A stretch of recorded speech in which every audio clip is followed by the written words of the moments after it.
Tu aurais dû mieux nettoyer la maison pour recevoir le cortège. Va-t'en, ta place n'est pas ici. Les pauvres sont comme des animaux. On dirait qu'ils sont faits d'une autre étoffe que nous. Ils ont l'air chagrins eux aussi. Mais ils les oublient devant un plat de lentilles. La citronnade est faite? Oui, Bernarda. Donnez-en aux hommes.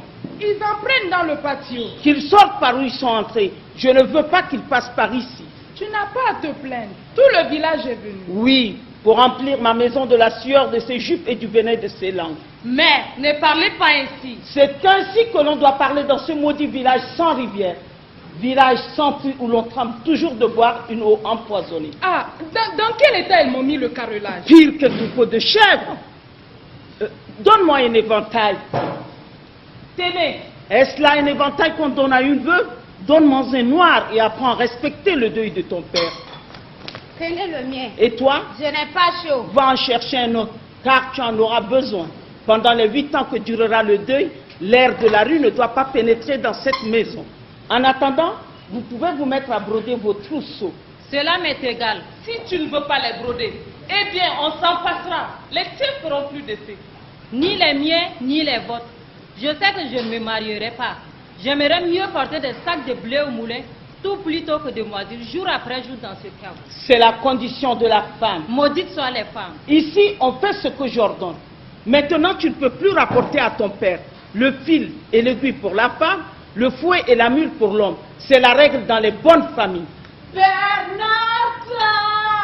laisse-moi sortir.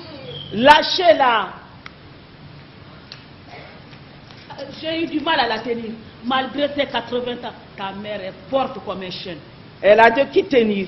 Mon grand-père était comme ça. Quand les femmes étaient là, plus d'une fois j'ai dû lui mettre une toile de sac sur la bouche. Parce qu'elle voulait t'appeler pour avoir au moins de l'eau de vaisselle et de la viande de chien. La nourriture que tu lui donnes à ce qu'elle prétend. Elle est mauvaise. Mettez-la dans le patio qu'elle se calme. Elle a tiré du coffre ses bagues, ses boucles d'oreilles d'améthyste. Elle se les a mises et elle m'a dit qu'elle voulait se marier. Va avec elle et prends garde qu'elle n'approche du puits. N'aie crainte, elle ne s'y jettera pas. Ce n'est pas pour cela. Les voisines pourraient la voir de leur fenêtre. Nous allons nous changer, mère. Oui, mais gardez vos foulards. Et Angustias? Je l'ai vu en train de guetter au portail. Les hommes achèvent de s'en aller. Et toi-même, que faisais-tu là-bas? Je voulais voir si les poules avaient fondu. Pourtant, les hommes devraient être sortis. Non, il y avait encore un groupe arrêté dehors. Angustias! Angustias! Que désirez-vous? Qui regardais-tu là-bas? Moi? Oui. Personne. Est-il convenable qu'une femme de ton rang s'en aille courir les hommes le jour de l'enterrement de son père? Allons, réponds, qui regardais-tu? Moi? Oui, toi. Personne, voyez-moi. Bernarda, calme-toi. Sortez tous.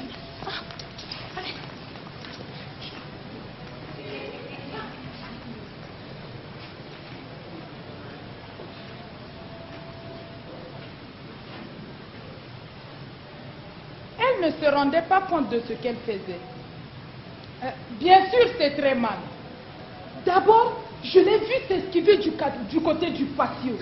Ça m'a intrigué. Après quoi, je l'ai surprise derrière une fenêtre à écouter la conversation des hommes. C'était à se boucher les oreilles comme toujours. C'est pour cela qu'ils viennent aux enterrements. Et de quoi parlaient-ils? Il parlait de Paca la Rosetta. La nuit dernière, il paraît qu'elle allait laisser nue et que Maximiliano l'a serrée contre lui comme une guitare. Une horreur. C'est la seule femme malhonnête que nous ayons au village. C'est parce qu'elle n'est pas d'ici. Elle vient de très loin. D'ailleurs, comme tous ceux qui sont allés avec elle, les hommes d'ici ne sont pas capables de faire cela. Non, ils aiment le voir et le commenter. Et ils s'en pourrissent. Ils en racontaient bien d'autres. Et quoi donc? J'ai honte de le répéter. Et ma fille a entendu ça? Bien sûr. Elle tient de ses tantes, ces mijaurées toutes blanches, toutes confites, qui faisaient des yeux de vache au compliment du premier garçon coiffeur venu. Ah, il faut dire que tes filles sont en âge de se marier. Elles te donnent vraiment peu de mal. Angustias a 30 ans, bien sonné. 39 exactement. Et imagine un peu, elle n'a jamais eu de fiancé. Ni elle, ni les autres. Et elle peut parfaitement s'en passer. Je ne voulais pas te blesser. À 100 lieues à la ronde, il n'y a personne ici qui puisse les approcher.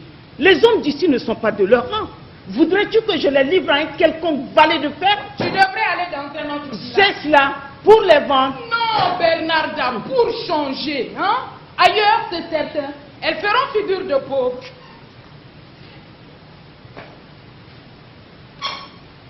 Avec toi, on ne peut rien dire. N'avions-nous pas confiance l'une en l'autre? Non, tu me sers et je te paye, c'est tout. Il y a donc Arturo qui vient pour régler les partages. Allons-y. Toi, va blanchir le patio. Et toi, sers dans le grand coffre tous les effets du 2 francs. Nous pourrions en donner quelques-uns. Rien, pas un bouton, pas même le mouchoir qui lui couvrait le visage.